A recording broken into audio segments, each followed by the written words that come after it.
नमस्कार। आज हम एक श्रोता के भेजे हुए स्रोत पर एक गहरी बातचीत करने वाले हैं। जी। ये स्रोत है श्री हित प्रेमानंद गोविंद शरण जी महाराज के एकांतिक वार्तालाप का एक हिस्सा। ये यूट्यूब चैनल भजन मार्ग पर है। हाँ, मैंने देखा है इसे, काफी दिलचस्प है। जी, तो आज हम कोशिश करेंगे महाराज जी के विचारों को समझने की, जैसे भाग्य पर, कर्म पर, भक्ति और आजकल जो चुनौतियां हैं कलयुग की, उन पर, और हाँ, भगवत कृपा कैसे मिले इस पर भी। बिल्कुल। तो चलिए शुरू करते हैं। और पहला ही सवाल जो बहुत से लोगों के मन में आता है, क्या सच में किस्मत जैसी कोई चीज है? महाराज जी से भी यही पूछा गया था कि भाई किस्मत होती है या सब हमारे हाथ में है?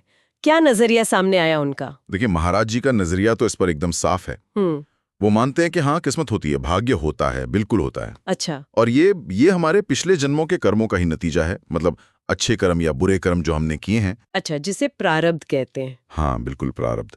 वो कर्म फल जो अब भोगने के लिए तैयार है। उन्होंने शास्त्र का वचन भी बताया, अवश्य में वो भोक्तव्यम कृतम कर्म शुभाशुभम। इसका मतलब जो भी शुभ या अशुभ कर्म किया है उसका फल भोगना ही पड़ेगा, अनिवार्य है। ये विधाता के विधान में है, हम इसे बदल नहीं सकते।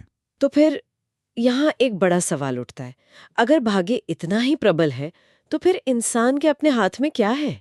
महाराज जी कहते हैं भरत भावी प्रबल, भाग्य तो बहुत शक्तिशाली है। हाँ, बिल्कुल। लेकिन फिर भी वो ये कहते हैं कि भगवान का नाम जपने से, जैसे राधा राधा रटने से क्या होता है? हाँ, यहीं पर वो एक महत्वपूर्ण बात बताते हैं। भाग्य प्रबल है, सही है, लेकिन नाम जपने से, सिमरन करने से उस प्रारब्ध को, उस दुख को सहने की ताकत मिलती है। अच्छा, शक्ति मिलती है? जी, शक्ति मिलती है और आध्यात्मिक उन्नति भी होती है। ये नाम जप जो है वो प्रारब्ध के असर को कम कर सकता है। कम कर सकता है, मतलब मिटा नहीं सकता। हाँ, उनका यही कहना है। जैसे मान लीजिए किसी की किस्मत में लिखा है कि टांग टूटेगी, तो नाम जप के प्रभाव से शायद वो घटना टले नहीं, पर सिर्फ चोट लगकर रह जाए। मतलब घटना की तीव्रता कम हो सकती है। वो ऐसे चमत्कारों में कि छुआ और ठीक हो गया, इस पर ज्यादा जोर नहीं देते। अच्छा। बल्कि वो ये मानते हैं कि संत अपनी कृपा से दूसरों की पीड़ा, जैसे कोई गंभीर बीमारी हो, कैंसर जैसा कष्ट हो, वो अपने ऊपर ले सकते हैं। उन्होंने इसका उदाहरण भी दिया। और उन्होंने ये भी कहा कि उन्होंने खुद बहुत ऊंचे दर्जे के भजनानंदी महापुरुषों को भी शरीर से कष्ट भोगते देखा है। ओहो। तो इससे यही पता चलता है कि प्रारब्ध तो भोगना पड़ता है, लेकिन हाँ, भजन और नाम जप उसे सहने की हिम्मत देते हैं और भगवान की कृपा भी दिलाते हैं। ये तो बहुत संतुलित नजरिया है। भाग्य भी है और भक्ति की शक्ति भी है। बिल्कुल। अच्छा, अब एक और मुद्दे पर आते हैं जो हम सब अपनी रोजमर्रा की जिंदगी में महसूस करते हैं। जब गुस्सा आता है या काम वासना जैसी भावनाएं बहुत हावी हो जाती हैं, हाँ, ये बहुत आम समस्या है। तो उस वक्त क्या करें? क्या कोशिश करें कि सामने वाले में भगवान देखें या फिर नाम जप का सहारा लें? महाराज जी ने क्या सलाह दी? इस पर महाराज जी की सलाह बहुत ही व्यवहारिक है, एकदम जमीनी। कैसे? उनका कहना है कि देखो, जब मन में गुस्सा भरा हो या वासना हो तो मन मैला होता है। हाँ। उस वक्त दूसरे में भगवान का वो निर्मल रूप देख पाना बड़ा मुश्किल है। हाँ, ये तो है। और उस तीव्र मानसिक उथल-पुथल में शांत बैठकर मनी-मन जप करना भी शायद ना हो पाए। तो फिर फौरी उपाय क्या है? हाँ, तो फौरी उपाय उन्होंने 2 बताए। पहला, जोर जोर से नाम कीर्तन शुरू कर दो, जैसे राधा राधा राधा राधा राधा राधा आवाज के साथ। अच्छा, बोलकर? हाँ, बोलकर। और दूसरा, तुरंत उस जगह से, उस परिस्थिति से हट जाओ, दूरी बना लो, ताकि वो टकराव का या उस भावना के और बढ़ने का संयोग न बनने पावे। ये तो प्रैक्टिकल सलाह है जी। और इसके अलावा सत्संग सुनना, मतलब संतों या भक्तों के पास जाकर बैठना, उनकी बातें सुनना, भगवत चर्चा करना या किसी भक्त के पास शांति से बस बैठ जाना भी मदद कर सकता है। मतलब ऐसी स्थिति में बाहरी और मुखर साधनों की जरूरत पड़ती है। बिल्कुल, मन को संभालने के लिए। और इसी से जुड़ा हुआ उन्होंने नाम जप और नाम कीर्तन में फर्क भी समझाया था, है ना? हाँ हाँ, बताया था कि शांत हो तो मन में जप करो, पर जब मन बेचैन हो या बोलने की इच्छा हो रही हो तब वैखरी, मतलब वाणी से कीर्तन करो, जोर से बोलो। लक्ष्य दोनों का एक ही है, भगवान से जुड़ना, पर तरीका हालात के हिसाब से चुनना होता है। ठीक है। अच्छा, अब व्यक्तिगत भावनाओं से हटकर जरा समाज के स्तर पर देखें। एक चिंता जो आजकल बहुत सुनाई देती है, नैतिक मूल्यों का गिरना। हाँ, ये भी एक बड़ा मुद्दा है। तो सवाल ये था कि इसका जिम्मेदार कौन है? माँ बाप, टीचर या पूरा एजुकेशन सिस्टम? महाराज जी का क्या कहना था इस पर? महाराज जी ने इसमें किसी एक को दोष नहीं दिया। अच्छा। हाँ, वो इसे युग का प्रभाव मानते हैं, कलयुग का धर्म। उनका कहना था कि ये किसी एक की गलती नहीं है। समाज में देखो दोनों तरह के उदाहरण मिलते हैं। जैसे बहुत अच्छे संस्कारी माँ बाप होते हैं पर बच्चे बिगड़ जाते हैं, और कभी-कभी ऐसे परिवारों में जहाँ संयम नहीं है वहां भी बड़े शांत भक्त बच्चे पैदा हो जाते हैं। ये तो है। तो ये कलयुग का असर है, और इसके लक्षण उन्होंने गिनाए, जैसे शराब पीना, जुआ खेलना, पराई स्त्री या पुरुष से संबंध रखना, हिंसा करना, मांस खाना, झूठ बोलना, चोरी करना, ये सब बढ़ रहा है। झूठ पर उन्होंने कुछ खास कहा था शायद। हाँ, कहा था कि झूठ तो बहुत बढ़ गया है, और ये मोबाइल जैसी टेक्नोलॉजी ने इसे और आसान बना दिया है। पारंपरिक चीजें कम हो रही हैं, जैसे पवित्रता का ध्यान रखना, आचमन करना, शौच के बाद की शुद्धि, सत्य बोलना, विवाह की मर्यादा, माँ बाप का आदर, इन सब में कमी आ रही है। उन्होंने परीक्षित महाराज का उदाहरण भी दिया था इसे समझाने के लिए। हाँ बिल्कुल, कि महाराज परीक्षित, जिन्होंने माँ के गर्भ में ही भगवान के दर्शन किए थे, वो भी कलयुग के प्रभाव में आ गए। अनजाने में ऋषि का अपमान कर बैठे और उन्हें श्राप मिला। ओहो। तो जब उन जैसे व्यक्ति पर प्रभाव पड़ सकता है तो फिर आम आदमी की क्या बिसात? ये दिखाता है कि इस युग का प्रभाव कितना गहरा और सूक्ष्म है। ये सब सुनकर तो थोड़ी निराशा सी होती है कि हम ऐसे युग में हैं, लेकिन क्या इस युग में कुछ अच्छा भी है, कोई सकारात्मक पहलू? हाँ बिल्कुल है। महाराज जी ने इस पर बहुत जोर दिया। उन्होंने कहा कि शास्त्रों में लिखा है, कलयुग सम युग आन नहीं, मतलब कलयुग जैसा कोई और युग नहीं है। ऐसा क्यों, इतनी सारी बुराइयों के बाद भी? क्योंकि इस युग में भगवान को पाना बहुत आसान हो गया है, बहुत सुगम। जहां पहले सत्ययुग त्रेता में हजारों साल की कठिन तपस्या करनी पड़ती थी, हाँ, वही फल, वही भगवत प्राप्ति कलयुग में सिर्फ भगवान के नाम का निष्ठा से जप करने से, उन पर विश्वास रखने से मिल सकती है। अच्छा, तो चुनौतियां हैं पर रास्ता भी आसान है। बिल्कुल, नाम का आश्रय लेना यही सबसे सरल और सबसे शक्तिशाली उपाय है इस युग में। ये सुनकर तो बहुत आशा बनती है। अच्छा, अब आते हैं कृपा पर। भगवत कृपा भक्ति मार्ग में बहुत महत्वपूर्ण है। जी, केंद्र है ये। तो एक सवाल था कि श्री जी यानी राधा रानी की कृपा कैसे मिले, क्योंकि ये माना जाता है कि कृपा कर्मों से नहीं मिलती, वो तो सहज ही बरसती है। हाँ, इस पर महाराज जी ने एक बड़ा प्यारा उदाहरण दिया, माँ यशोदा और कृष्ण का। कौन सा? जब कृष्ण भगवान बहुत नटखटपन कर रहे थे, माखन चुरा रहे थे, तो यशोदा मैया उन्हें पकड़ने दौड़ी, रस्सी लेकर बांधने के लिए। हाँ। तो कृष्ण आगे आगे भाग रहे हैं, मैया पीछे पीछे, पर कृष्ण पकड़ में ही नहीं आ रहे। सुखदेव जी कहते हैं कि अरे ये तो वो भगवान है जो बड़े बड़े योगियों के ध्यान में नहीं आते, तो मैया इन्हें कैसे पकड़ेंगी। लेकिन जब माँ दौड़ते दौड़ते बिल्कुल थक गई, पसीने पसीने हो गई, चोटी खुल गई, बाल बिखर गए, और मन में एक व्याकुलता आ गई, एक दीनता आ गई कि हाय, मैं इस छोटे से लाला को पकड़ क्यों नहीं पा रही। हाँ। बस उसी पल, उसी क्षण भगवान ने कृपा कर दी और वो खुद ही मैया की पकड़ में आ गए। वाह, तो इसमें संदेश क्या है? संदेश ये है कि भगवान हमारे साधन से, हमारे प्रयास से नहीं पकड़े जाते। वो तो भक्त का परिश्रम देखते हैं, उसकी व्याकुलता देखते हैं, उसका विरह, उसकी दीनता देखते हैं, और उससे पिघल जाते हैं, कृपा करके पकड़ में आते हैं।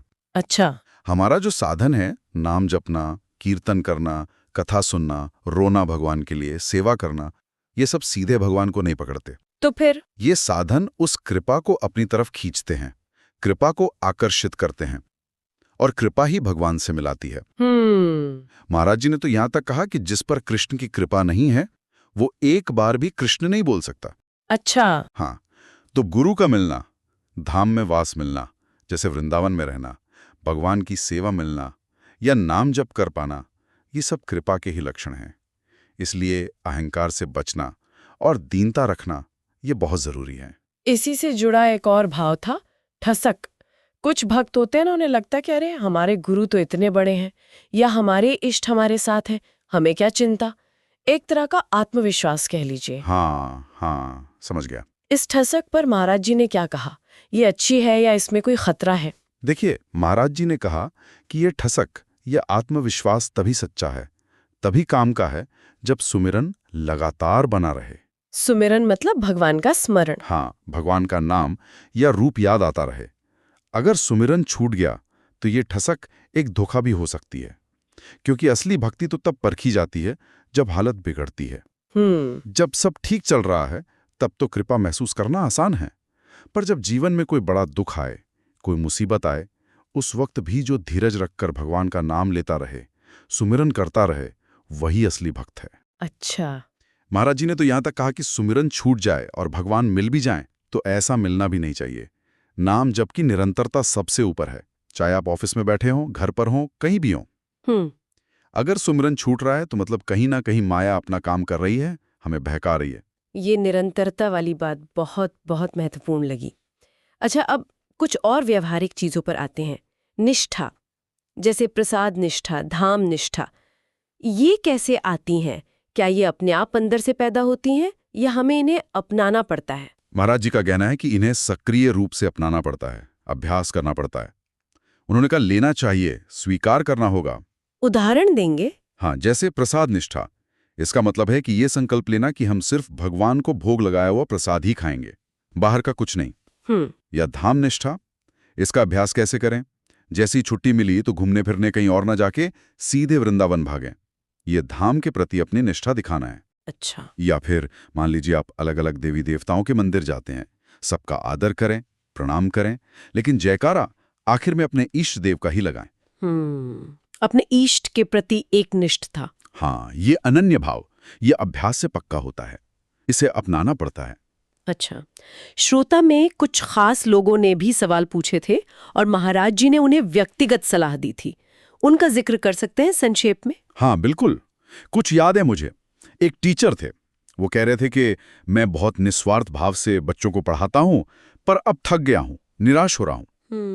ऐसा हो जाता है कई बार। तो महाराज जी ने कहा कि सिर्फ परोपकार के भरोसे रहोगे तो ऐसा हो सकता है। अपनी इस सेवा को भगवान के आश्रय से जोड़ो, नाम जप करते रहो, तो दिल में ठंडक बनी रहेगी, निराशा नहीं आएगी और भगवान खुद व्यवस्था करेंगे तुम्हारी जरूरतों की। ये अच्छी सलाह है। एक सज्जन थे जो शिवमयी स्थिति चाहते थे, मतलब शिव भाव में रहना।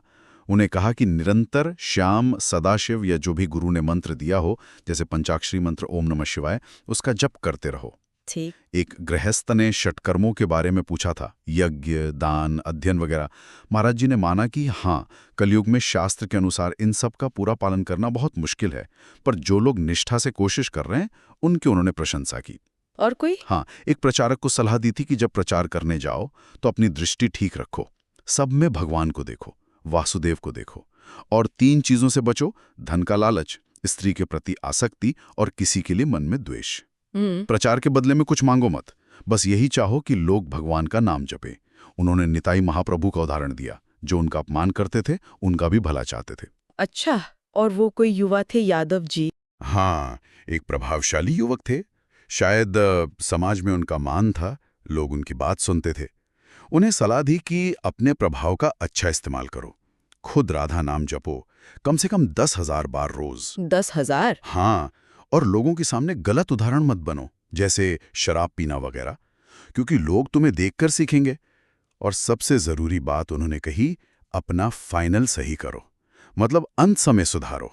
उसके लिए नाम जप की पूंजी इकट्ठी करनी होगी। तो इन सारी बातों का, सारी सलाहों का निचोड़ क्या है? मूल संदेश क्या है? मूल संदेश एकदम सीधा और स्पष्ट है, निरंतर नाम जप। बस यही? हाँ, यही जीवन की हर मुश्किल से निकलने का रास्ता है। यही मन को साफ करने का तरीका है। यही भगवान की कृपा को खींचने का चुंबक है। और आखिर में यही भगवान तक पहुंचाने वाला साधन है। उन्होंने क्रम भी बताया कि नाम जपते जपते भगवान का रूप ध्यान में आने लगता है। अच्छा? रूप में मन लगता है तो फिर उनकी लीलाओं में प्रवेश मिलता है, और वही भक्ति का सबसे ऊंचा आनंद है। और स्वास्थ्य के बारे में भी कुछ कहा था उन्होंने? हाँ, उन्होंने स्वास्थ्य की परिभाषा ही बदल दी। कहा कि असली स्वास्थ्य ये नहीं कि शरीर ठीक है, असली स्वास्थ्य है कि मन लगातार भगवान में लगा है या नहीं। अगर भजन सुमिरन नहीं हो रहा तो वही सबसे बड़ी बीमारी है, वही सबसे बड़ी विपत्ति है, शरीर चाहे कितना भी ठीक हो। वाह, ये तो बहुत गहरी बात है। तो आज की इस चर्चा में हमने महाराज जी के विचारों के कई पहलू समझे जी। भाग्य और कर्मफल की सच्चाई, नाम जप की ताकत जिससे उसे सह सके और कृपा पा सके, कलयुग की मुश्किलें और उसमें भी भगवत प्राप्ति की आसानी। हाँ, और इन सब के लिए दीनता और लगातार कोशिश कितनी जरूरी है। बिल्कुल। और एक बात जो मुझे सोचने पर मजबूर कर रही है वो है ये निरंतर स्मरण वाली बात। हाँ।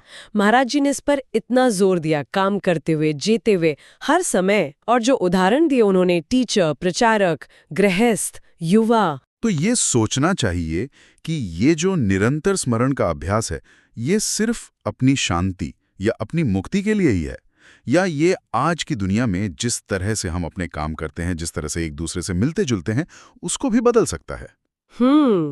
मतलब हमारे कर्मों के नतीजे भी बदल सकता है? हाँ, क्या पता, ये एक सोचने वाली बात है। बिल्कुल। बहुत अच्छा प्रश्न छोड़ा है आपने अंत में। खैर, इस जानकारी भरे स्रोत को साझा करने के लिए श्रोता का अप्रत्यक्ष धन्यवाद। जी। अगली बार फिर मिलेंगे किसी और विषय की गहराई में उतरने के लिए। नमस्कार। नमस्कार।